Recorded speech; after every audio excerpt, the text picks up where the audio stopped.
வணக்கம் நண்பர்களே. இன்றைக்கி செவ்வாய்க்கிழமையில் விளக்கேற்றினா என்ன பலன்னு பார்க்கலாம்.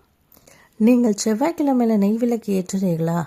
அதுவும் சிவப்பு நிறத்தில் இருந்தால் பெரிய பரிகாரம் தான். செவ்வாய் தோஷம் இருந்தாலும் ஃபேமிலி சண்டை இருந்தாலும் இந்த தீபம்தான் உங்கள் லைஃப்பை அமைதிப்படுத்த போகிறது. எப்படின்னு பார்க்கலாம். செவ்வாய்க்கிழமையில் சிவப்பு நெய் விளக்கு வைக்கணும். அது மன அழுத்தத்துக்கும் குடும்ப சண்டைக்கும் தீர்வாக அமையும். அதில் ஒரு மந்திரம் சொல்லணும். அந்த விளக்கு ஏற்றிட்டு ஓம் அங்காரகாய நமஹன்னு 11 வாட்டி சொல்லுங்கள். சின்ன பூஜை இடத்துல வைக்கலாம். சிவப்பு மலர் வைத்தால் பலன் இரட்டிப்பு.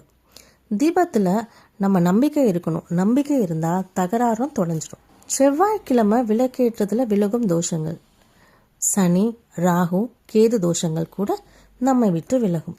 இது எஸ்பெஷலி பெனிஃபிஷியல் ஃபார் சுக்கிரபக்ஷ செவ்வாய், ராகு கேத பரிகார நாட்களில்.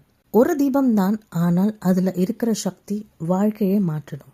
செவ்வாய்க்கிழமை தீபம் ஏற்றி பாருங்கள். கண்டிப்பாக நம்ம குடும்ப கஷ்டத்துலேருந்தோ அது குடும்ப சண்டையிலிருந்தோ கண்டிப்பாக ஒரு தீர்வு கிடைக்கும். God bless you all.